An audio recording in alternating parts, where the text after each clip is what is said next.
It's the Weather Xtreme video. This is the afternoon edition for Tuesday, the 17th of January. I'm James Spann. Unsettled weather setting up for the next several days. Multiple rounds of storms are likely. Maybe some strong storms Thursday night. A better chance of severe weather late in the weekend. And colder air next week. Much on the plate, so let's start with the water vapor satellite view this afternoon. Upper trough over the southwest United States. A piece of that lifting up toward the Great Lakes. Subtropical jet stream active across the deep south. But as expected, rain not that extensive across the state today. Got a few showers over the northern half of the state. Most of them over northwest Alabama. That was the radar at 221. We'll maintain the chance of a few showers tonight and tomorrow, but nothing especially widespread. The next big rain will likely come late Thursday and Thursday night. Another warm January day. Look at Birmingham at 75, Tuscaloosa 78. Upper 60s over northwest Alabama where the sky is cloudy. You work your way northward, it's colder, St. Louis at 46. And temperatures are near zero this afternoon through parts of Idaho and Wyoming. Very cold air over the northwest United States. There's the watch warning map. Things pretty quiet. Winter storm issues over the northwest and northeastern corners of the U.S. today. Convective outlook for the rest of today and tonight. A marginal risk for parts of South Texas. Tomorrow, a marginal risk over parts of southeast Texas and southwest Louisiana, including Houston and Lake Charles. And day 3, which is Thursday. This includes Thursday night. We have a marginal risk for parts of Louisiana, Mississippi, and southwest Alabama. That risk extends from near Utah and York and Livingston down through Demopolis, Thomasville, Grove Hill, Jackson, Mobile, Gulf Shores. And we'll talk about that as we go. And the more intense severe weather threat could be this weekend, as you'll see.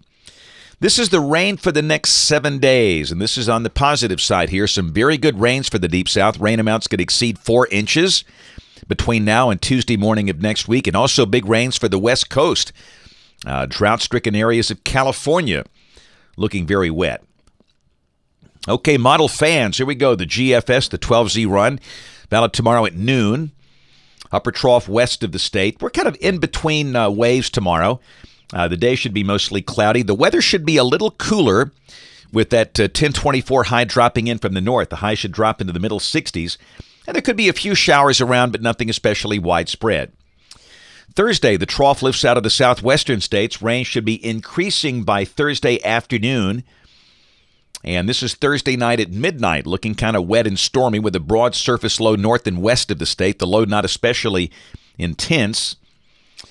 This is the upper look Thursday evening at 6 o'clock. And again, we've got a trough going slightly negative tilt west of the state. So there's some pretty good upper support. This is the instability Thursday evening at 6 o'clock. The surface-based CAPE, and those values are in excess of 500 joules per kilogram. With higher values near the Mississippi border. And again, the higher values kind of correlate with that marginal risk from near Utah, York, and Livingston south down to Mobile. This is the SRH, the storm relative helicity values, and they're fairly robust. And this is the STP.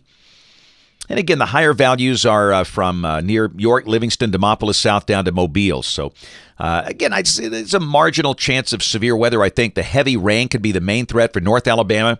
The better chance of severe weather down across the southern counties of the state. Then by Friday, that rain and storms lifting out of here, the sky becoming partly sunny. And the day should be fairly mild with the highs low to mid-70s if the sun can break out. Now, Saturday, this is the beginning of the weekend. Showers are a possibility on Saturday. Not going to rain all day. Again, very mild with highs up in the 70s. And then Sunday, let's go to the upper air look here. Got a pretty robust trough west of the state. Very strong wind fields, and that's always concerning to see that this time of the year. And that could set the stage for some severe storms. Again, at the surface, we have a sub-1,000 millibar low, kind of a dual low, one near Little Rock, one near Columbus, Mississippi. And very unstable air. The instability values exceed 1,500 joules per kilogram. And again, this could be a severe weather day. It's just too early to define the timing and the magnitude. We really need to get past the Thursday night episode to focus on this. But for now, we'll just say a chance of strong to severe storms Sunday. This could be a fairly significant threat. But again, it's just too early to know. It's just something we have to watch carefully in coming days. Then for Monday, the storm begins to lift out. We're noticeably colder. The high will drop into the low and mid-50s. Clouds, maybe some lingering light rain. And then for Tuesday, a week from today, troughing to the west, we've got a ridge here, and Tuesday looks dry with a high around 60, and the sky should be mostly sunny. This is the end of the forecast period. Friday of next week, the 27th, the deep trough coming through, much colder air dropping in. And for the cold weather fans, that's your time. In fact, we'll check the numbers coming off the European ensemble. You can see out there toward the end of next week and the following weekend, highs in the 40s and lows in the 20s. And that'll feel much more like winter time. Those numbers are below average for this time of the year. That's it for the Weather Xtreme video this afternoon. We'll have notes in the blog. The next video here by 7 o'clock tomorrow morning. If you can't catch us this evening on the live stream of the television side, ABC 3340 News at 4, 5, 6, and 10 o'clock. Thanks for watching. Have a great evening, and God bless.